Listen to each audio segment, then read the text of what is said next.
What's up, everybody? Welcome to the Week 15 edition of the Walkthrough with me, Jamie Hoyle. I'm here doing a special live show. I know we've been a little short on content with the holidays and things going on lately, so I wanted to make sure I jumped on here and gave you guys some content for the weekend before the game tomorrow. So today, as we continue to evolve the walkthrough a little bit, we're going to cover a few different topics. I was hoping to have some film for you guys today, but unfortunately, I was having some issues with my NFL Plus subscription, so the film isn't going to happen. But what we're going to do is we're going to kind of recap the Chiefs game last week, just talk about some of the positive things that I saw, some things that I think the team can build on moving later into the season as we head down the stretch, because there were a lot of good things that happened in that game, the score notwithstanding. Then we're going to talk about some things that we can expect from the Tampa Bay Buccaneers, both offensively and defensively. We're going to talk a little bit about what kind of personnel groupings we can expect to see from them, about some of the things they like to do in the running game, who to look out for in the passing game, and talk about some of their tendencies on defense. And then we're going to wrap up talking a little bit about my Inside the Numbers segment, where we're going to talk about some numbers that I think are really important for this game. So let's go ahead and jump into it. We're going to start off by talking about the Chiefs game. I know the result wasn't what we hoped it was. I don't know about you guys. I did not have very high expectations for that game, just because with Lad out, I wasn't sure how they were going to move the football. So I went in kind of with pretty modest expectations. And there were some good things that happened. I think there's a lot that happened in that game. They figured some things out. They discovered possibly a new weapon that we're going to talk about, and some things that they can kind of use as a foundation for the defense moving forward as they start to play some tougher games heading into December and January and hopefully beyond. So first of all, and we talked about this a little bit on After Hours last week, but I really thought one of the biggest takeaways from that game was the Chargers pass rush. I did not expect them to be able to generate much in the way of interior pressure. Even though Poona Ford's been playing really well, we've seen some good play out of Morgan Fox in spots and Tiger Tart. That interior offensive line for the Chiefs is arguably the best in the league. They are really, really good from guard to guard. And the Chargers were able to not just generate interior pressure, but generate consistent, sudden interior pressure. And that made Patrick Mahomes very uncomfortable. He was playing on his heels a lot of the game. He was backpedaling.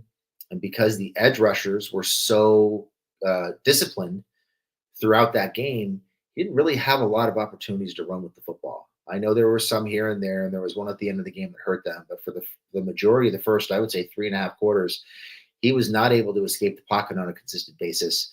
And they did a good job of pinning him down in the pocket and making plays. So I thought the pass rush is something that they can definitely build on, because they're not going to see many interior offensive lines like the one they saw against the Chiefs. And if Ford and Fox and Abonia and Tyre Tart are able to generate the kind of pressure they generated last week on a consistent basis moving forward against some of these offensive lines they're going to see down the stretch, that's going to bode really well for this defense. Because anytime you can make a quarterback uncomfortable up the middle through the interior offensive line, you're going to give him fits. And that's pretty much universal for any NFL quarterback. The elite guys in particular, they're not often bothered by edge pressure. It's the pressure at their feet that bothers them, because they can't step up, they can't manipulate the pocket. And that's a big reason why the Chargers had the success they had last week. And John Lee mentioned it. I'll throw it on up there. They beat Patrick Mahomes up. And that's not really something the Chargers are used to seeing or used to doing against the Chiefs. Usually the ball's out pretty quickly. They are not able to get to him. They don't hit him all that often. And it seems like he's there and then he's not. He's fleeing the pocket. He's extending plays. Didn't see a lot of that. They had a really good game plan for keeping him in the pocket. They executed it really well. And to John Lee's point, I think they sacked him 4 times. They hit him 14 times. They disrupted a number of throws. There were a couple of throws in the first half that I thought should have been intentional grounding that he got away with. One in particular that was a good 7 yards behind the intended receiver, who they said was in the area and was not. But overall, they got to Mahomes. They battered him. They beat him up. They forced him to panic a little bit. He looked as uncomfortable in the pocket as I think I've ever seen him. And if they can do that against that Chiefs interior offensive line, it's something they can certainly do moving forward against the competition they're going to see down the stretch. So that is a big, big positive. And I think you look at the way that game played out, the Chiefs, for the most part, struggled to move the ball.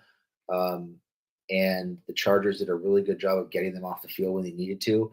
I thought, for the most part, they handled Travis Kelce really well in the middle of the field. I can remember off the top of my head 2 plays that he made. One was the first play of the game, and one was the one that decided the game. But other than that, he was pretty quiet. And I believe Durham was on him consistently and really shut him down.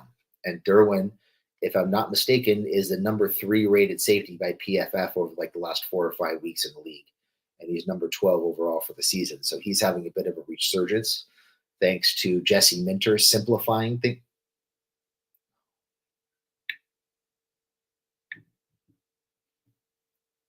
Have I been on mute this whole time?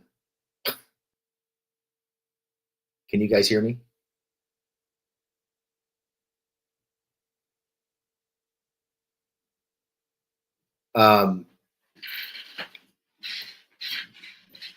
So Derwin's playing well. It seems like he's had a resurgence. Good. Glad you can hear me. Derwin's had a resurgence. Like I said, he's playing exceptionally well. Things have been simplified for him quite well. And it seems like he's really stepping into that role where he doesn't have to be the guy, but they can ask him to do things at certain points in the game when they need it, like that big sack he had on Sunday night. So those things all bode really well for the Chargers headed down the stretch. I think offensively, even more importantly, is they're starting to figure some things out where they don't need to lean on Ladd all the time. You're starting to see Quentin Johnston make some tough catches in traffic, starting to figure out ways to get open and make plays. The hands seem to be improving. It seems like he's kind of taking that challenge with Ladd out to make more plays. And then you're starting to see Joshua Palmer step up and become kind of a semi-consistent deep threat, making plays down the field on those deep crossers. All things they can build on. And the big one for me, something that I thought we'd see a lot more of this season, and I'm frankly surprised that we haven't, is discovering Stone Smart. Something they've needed, somebody who could make plays up the seam, down the field, get chunks in the middle of the field and really between the hash marks. They haven't really had that consistently. And Smart made some huge catches to get them back in that game on Sunday night. I think with the way Roman likes to run his offense, being in a position where he can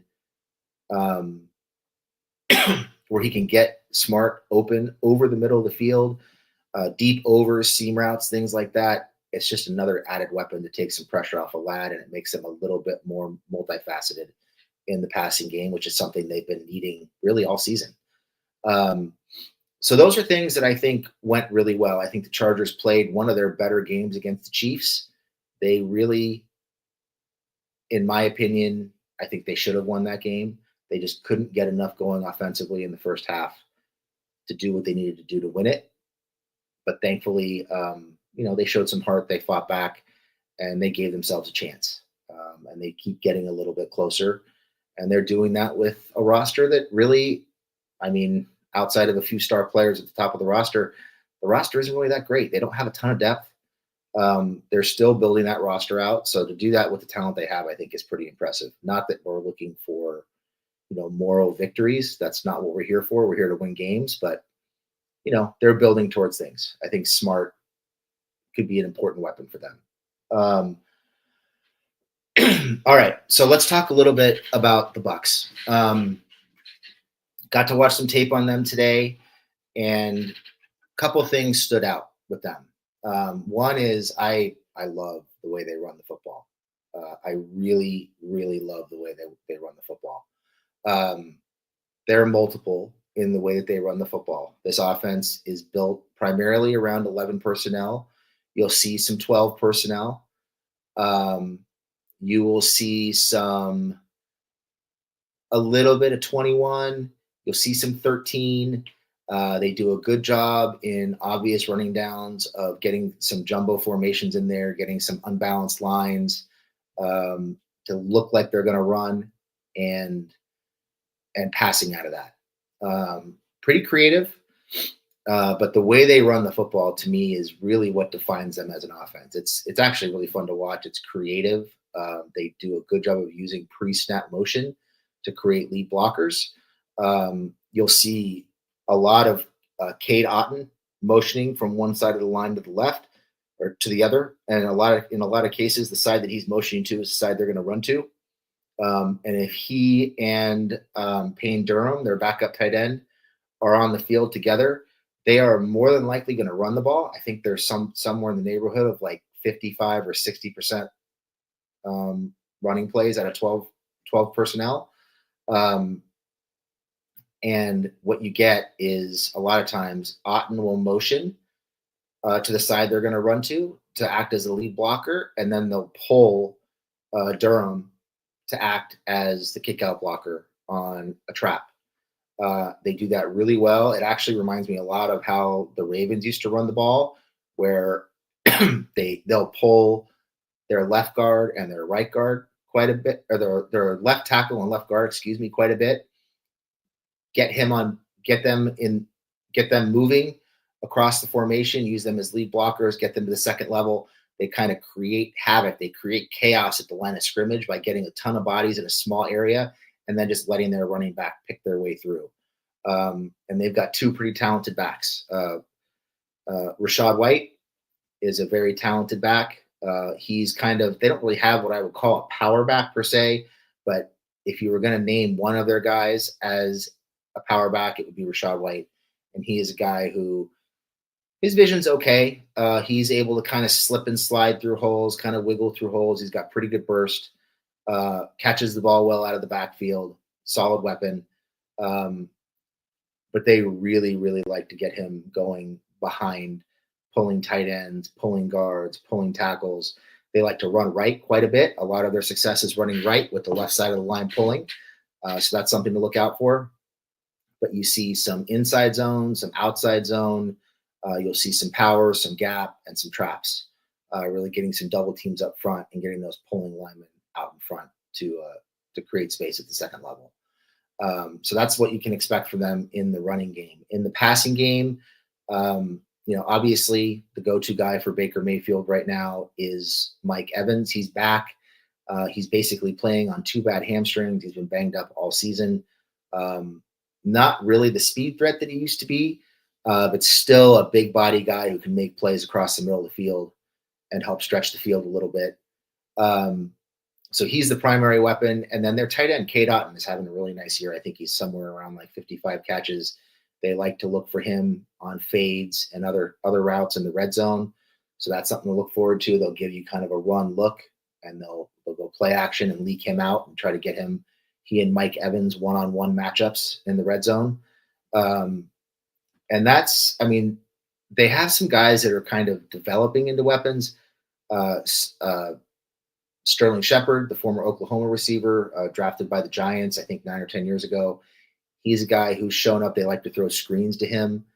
Jalen McMillan, the rookie out of Washington, he's a guy who seems to be coming on over the last couple of years, stepping up as like a low end number 2 or number 3 wide receiver. So I think really if they can control Mike Evans and they can control Cade Otton, and you can force the Bucs to beat you with Shepard and with Jalen McMillan, I think you're in pretty good shape. And, we talked earlier a little bit about some of the things the Chargers did well against the Chiefs. I think that interior pressure is going to be extremely important for the Chargers. The Bucs are a little bit sloppy with the football. Baker has a huge fumbling problem. It seems like he's fumbling the ball once or twice a game. If you can get around him and rip at the ball, it's probably going to come out at least once. So I think there is an opportunity for a couple of strip sacks to flip field position and give the offense some short fields. And the big thing with Baker, in my opinion, is once he reads the field pre-snap, It seems to me like he gets locked in on what he saw pre-snap, and he's not really adjusting to what he sees post-snap. So a defense like the Chargers that is able to show one look pre-snap and then disguise it and rotate into something else post-snap, I think is going to be very effective. Um, I personally think you probably see a lot of cover five for the Chargers this year or this weekend, in my opinion. Um, Maybe some cover three. I don't think we'll see a whole lot of cover two, although they'll probably show some cover two shells just to give Baker a look. Um, I'd like to see some creative zone blitzes. Blitz from one side, drop somebody back, see if you can disrupt some passing lanes. What you see from Baker is he'll look for his guy, he'll pump again, he'll pull the ball down. By then, the pass rush is starting to get home. He gets a little panicky in the pocket, and he's got the legs to extend and create with his legs. But a lot of times, he's not really feeling that pass rush. He's not feeling the pressure, and I think you can get to him and create some plays.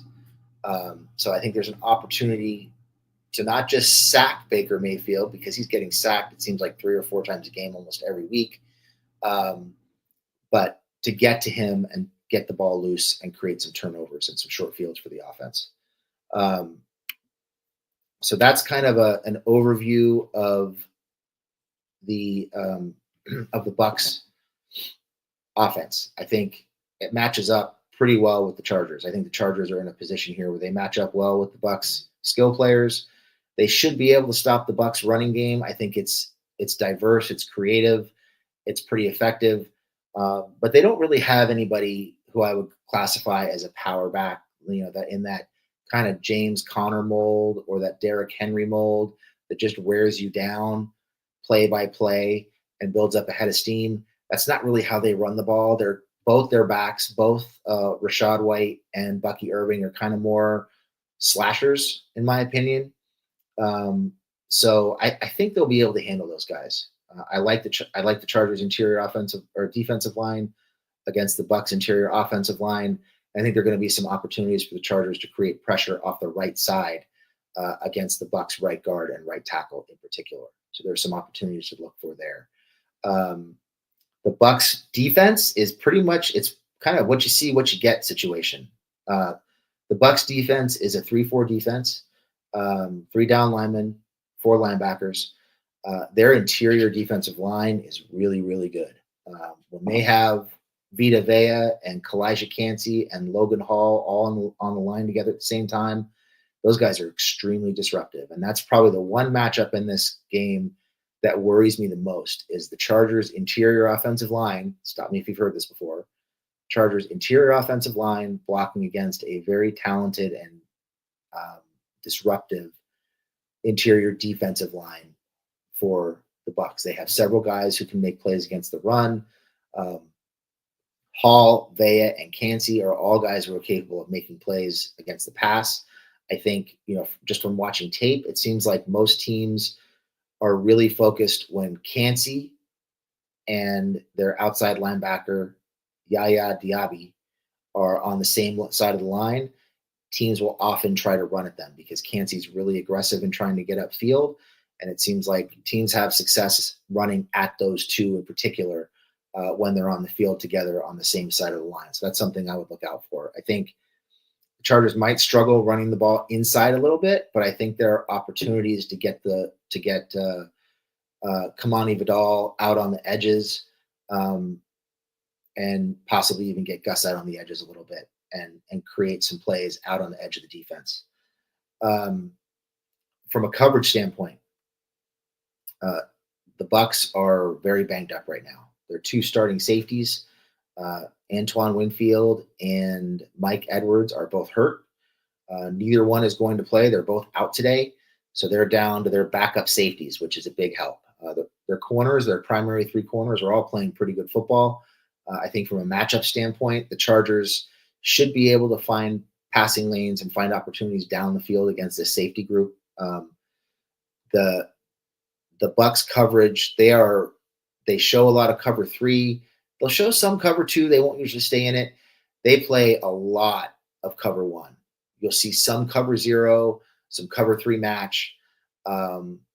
and they are very aggressive in obvious passing situations. They love to blitz. They'll bring five, they'll bring six, they'll bring seven. They'll get pretty much the entire defense on the line of scrimmage at times, and they are coming. So this is an aggressive group. You definitely do not want to be in second and third and long against them. They will bring the house. And with the way the Chargers' interior offensive line has been playing, that is not a position that you want to be in. No way, no how. So Chargers have to be able to run the ball. They've got to be able to get 4, 5, 6 yards on first down to back that blitz off a little bit and keep the defense on its heels.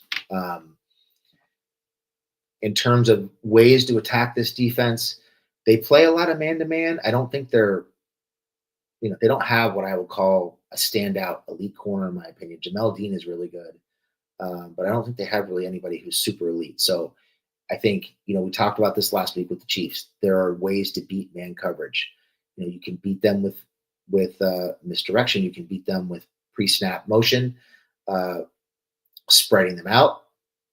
You can also use some condensed formations and different route combinations, smash routes, corner slot fades, wheel routes, crossing routes, deep overs. Those are the kind of routes that you want to try to attack them with. I would also kind of challenge them with some wide receiver screens with QJ and Ladd. And look, there's an opportunity here, I think, to kind of spring Stone Smart loose on them. I know he had a couple big catches last week, but I still don't think there's much of a book out on him in terms of a scouting report. So I would run a lot of I formation, offset I, get him and Matlock on the field together. The Chargers showed a lot of tendencies last week to get Matlock and Smart on the field together on the same side of the formation and run behind that. And then later in the game, they had success throwing over the top to Smart out of that same formation. I think we'll see more of that.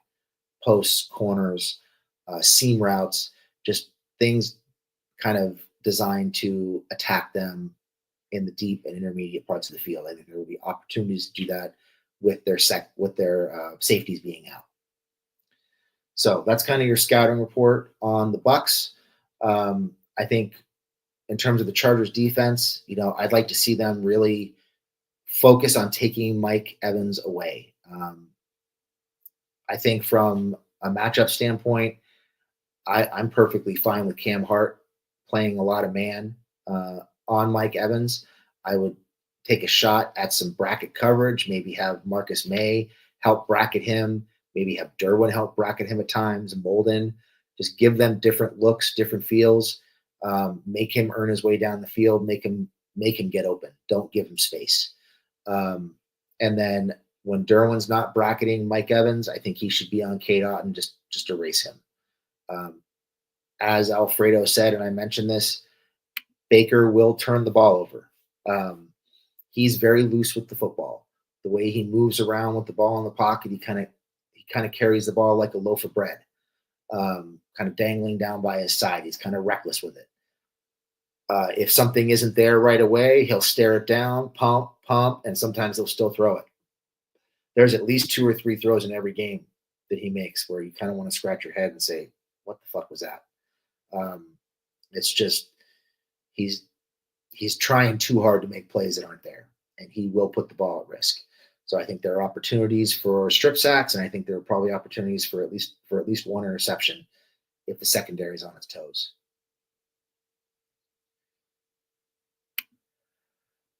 From a coverage scheme standpoint, I would play some cover 3 match against them.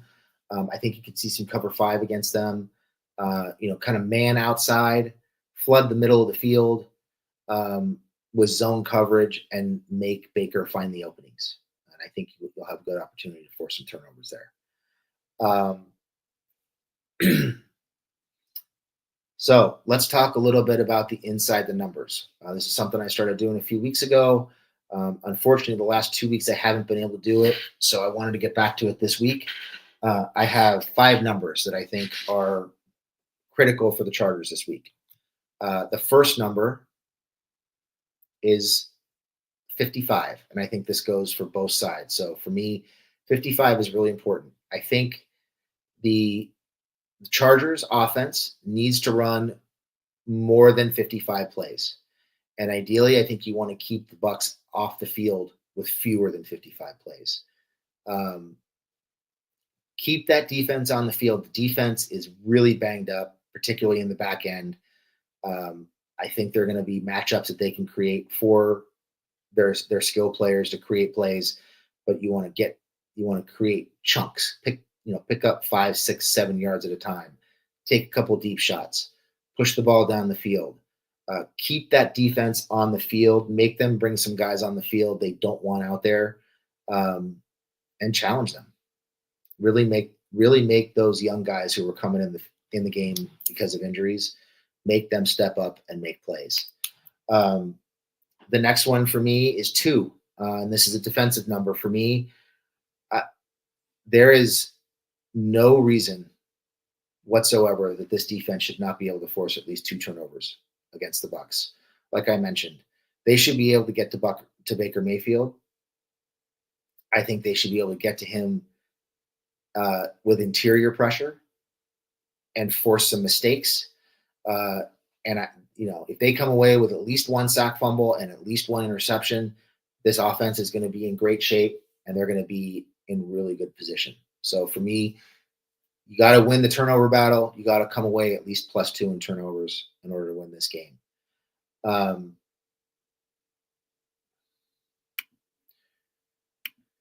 DJ Blade Runner says, where does the 55 come from?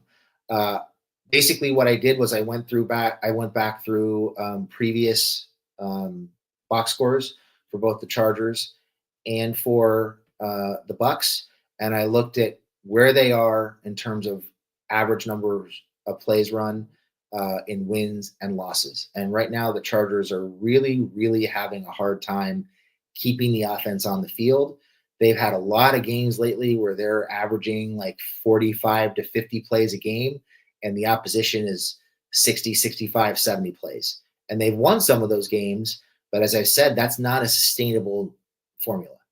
They have to start flipping that script. They've got to start converting on 3rd down. This is an offense that has been abysmal on 3rd down. I mean, it seems like every week they're converting 25 to 30% on 3rd downs. That's why, and it seems like I'm saying this every week, but it's so true. The next number for me is the Chargers absolutely, positively, they have got to convert minimum 45% first 3rd down conversions in order to win this game. They cannot be having 3 and outs the entire first half or 3 out of 4 quarters. They have to sustain drives, even if they're not getting points. They have to sustain drives just to flip field position and give their defense a break and build some momentum on offense. So that's extremely important. So first 3 numbers, 55. Keep the Bucs under 55 plays in the game. Chargers need to have more than 55 plays on offense in the game. 2, force 2 turnovers. The next number, as I said, is 45. The Chargers really have to start converting 45% or more of their 3rd downs in order to be consistent on offense and win games against good football teams. You can't beat good football teams converting 25% of your 3rd downs. The next number is 3. We talked about being able to get to Baker. I think this defense needs to come up with a minimum of 3 sacks to win this game. If you're getting to Baker that often, if you're going to hit Baker 14, 15 times like they hit Mahomes last week, then you're looking at an opportunity to force some turnovers. And get some sacks. So get to Baker 3 times, minimum 3 sacks. You're going to get a fumble on at least one of them, more than likely, and it could flip the game. The next one is 35. And again, we talked about 45% 3rd down conversions. This is an offense that seems like every week is on the field for, if they're lucky, 25 to 30 minutes a game. That's a big problem. So for me, for this offense to be something we can believe in moving into the playoffs, they have got to be on the field for a minimum of 35 minutes in this game if they want to win it. If the Bucs are on the field for 32, 35, 37 minutes, the Chargers are toast. It means they're not moving the ball. It means they're in big trouble.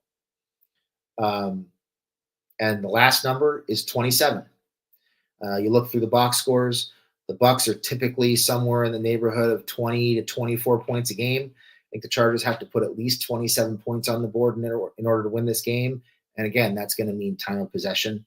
That's going to mean converting third downs. It's going to mean putting the ball in the end zone. They can't be settling for field goals. So that's it. That's my inside the numbers. That is really the end of the walkthrough for this week. So just to kind of recap a couple of things we talked about, I'll go over the numbers one more time. Talked about 55. It's kind of a high water mark. Keep the Bucs under 55 minutes or under 55 plays. Chargers on the field for 55 plays or more. 2, Chargers got to force 2 turnovers. Win that turnover battle by at least 2 turnovers. 3, Chargers need to get to Baker at least 3 times for sacks. If they do, I think it leads to turnovers. 35, offense has to be on the field for more than 35 minutes. And 27, Chargers got to put up 27 points to win this game. So that's it. That's the walkthrough for this week. I hope everybody enjoyed the special live edition of the walkthrough. I have a few minutes. So before I cut it off, if anybody has some questions they'd like to fire my way, I'll take like 4 or 5 questions, and then I'll let you guys get back to your Sunday night. So if you got any questions, throw them in the chat, and I'll put them up there and I'll answer them for you.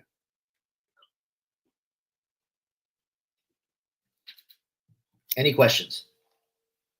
Any at all?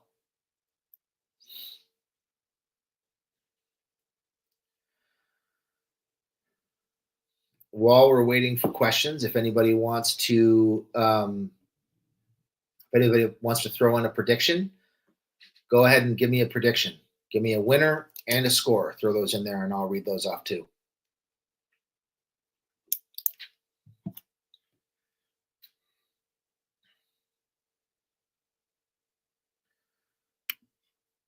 So Nathan Harrison says, are we really going to be stuck with Pipkins for the rest of the season? I think we are. I think if they were going to take him off the field, they probably would have already done it for whatever reason. They seem to think he's better than Jamari Salyer, which doesn't say a whole lot for Jamari Salyer moving forward. So my guess is he's still on the field, and we still see some rotations probably in short yardage situations with Salyer coming in for Pipkins, which is unfortunate because Pipkins is a liability, to say the least. Let me see here. I see Chris asked a question about my top draft pick. It is December 15th, and the Chargers are still in the playoff hunt. So I have not done any draft prep. I'm not going to pretend that I have. I don't have a top draft pick at this point. So that's something we'll have to answer as we move into the offseason. We're not quite there yet, thankfully. It's kind of nice to be in December and not be in draft mode, isn't it? I know I'm enjoying it. From Alex Ramos, who's your all-time favorite Chargers player? Mine has to be Antonio Gates. So much so, I named my son after him. Wow, that's a commitment to your favorite player. Got to respect that. My favorite player, and this is just, I'm going to show my age a little bit here. I've got a feeling I'm in the room with a lot of much younger people. My favorite is Junior Seau. That's just the era that I grew up watching in.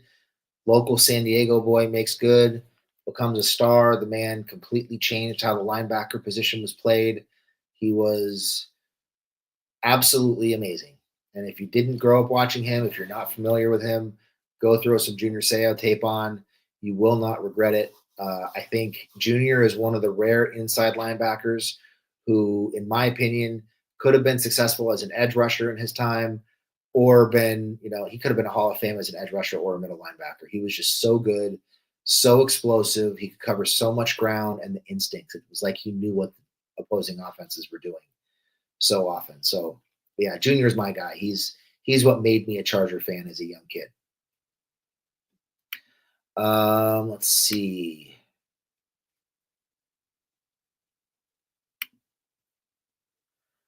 The random guy says, I feel like Zion has been better of late. What do you think? I think he's been okay. He's still kind of up and down. I think he was pretty good against the Chiefs. he had a big holding penalty that hurt them on one of their early possessions. And it seems like that's really the bugaboo for him is he'll be playing well and he'll just get nailed for a bad penalty, or he'll make a big mistake in blitz pickup, or um, he'll miss a stunt, and that's really the biggest knock on him right now is just the awareness. It seems like he just loses track of what's going on around him at times, and he lets people slip by him when he really shouldn't. Let's see. Tom Honaker says, "What positions are you hoping to address in the draft and free agency?" Um, all of them. uh, so for me, a big one. I know people are really focused on wide receivers, and that is something they need to address. I think a true playmaking tight end, like a legitimate number one tight end, is really, really important um, for the Chargers. They have to get somebody who can make plays in the intermediate part of the field and help stretch the middle of the field. Um, Smart looked good last week. I don't know that he's a number one tight end. Disley's been productive. Not really the guy that you want to build your passing attack around. But if they can get somebody who can give them, you know, 70, 65 to 75 catches a year, average 10 to 12 yards a catch, and be a weapon in the red zone, it totally transforms this offense. So tight end is really important. Um, I would say center is vitally important. Um, they've been cycling through guys the last couple of years who just aren't very good. And I think a lot of the struggles that we see with Pipkins and especially with Zion is just a function of not having a good center playing between them to help direct traffic. Um, I think that's one of the biggest problems on this team. They have to find a center, whether it's through the draft or whether it's through free agency. They've got to find somebody who can come in here, be here for the next 4, 5, 6 years, and just hold down the middle of the line. It's vitally important if they want to keep Herbert upright and if they want to be more effective as a rushing attack. Um, I would say they're going to need to address running back. That's one I would prefer to see them address in the draft. Edge is going to be a big one. I don't know that either Bosa or Mack will be back. I think Bosa's more than likely going to get cut after this year. Mack is in the last year of his deal. I am not convinced that either one of those guys will be back. If one comes back, it's probably going to be Mack. But they need the future at that position. Tully's been good, but Tully is a guy who is more of a number two who needs help with stunts and twists and things like that to get home while he's still developing his pass rush arsenal. So those are a few positions. The secondary is going to be big. Corner is going to be really important. Um, so those are a few of the positions that I'd like to see them address. Let's see. Do we have any more questions?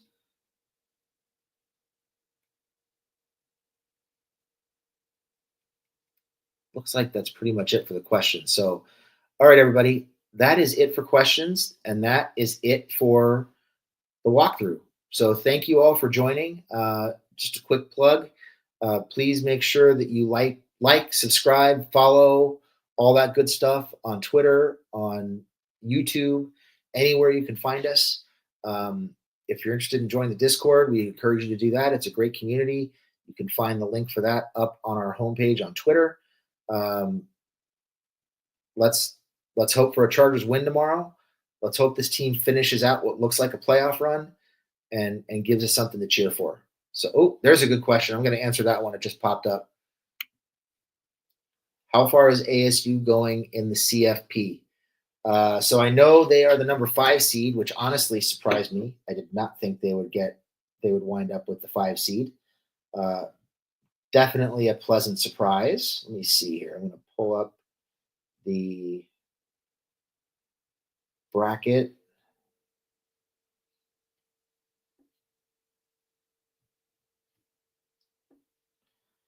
So the bracket is ASU is the 5 seed, and looks like they will play the winner of Clemson and Texas. I would say I think ASU can beat Clemson. I don't think Clemson is that good. So it's going to depend on who comes out of that. Can they beat Texas? Their defense has been really good and really opportunistic, has ASU's. If Jordan Tyson is back for that game, I think there's a chance they could beat Texas, but Texas is going to be a really tough matchup for them. With all that time to prepare, it could help. But my guess is hopefully they play. I'm going to keep my fingers crossed for a Clemson matchup and a win over Clemson, and then we'll see where it goes from there. They're in year 2 of Kenny Dillingham. They're probably a good 3 years ahead of schedule. Nobody expected them to be this good. So anywhere they go from here is definitely gravy for me. All right. Thanks, everybody. Have a great Saturday. Go Chargers on Sunday. And we will see you next time. Thank you.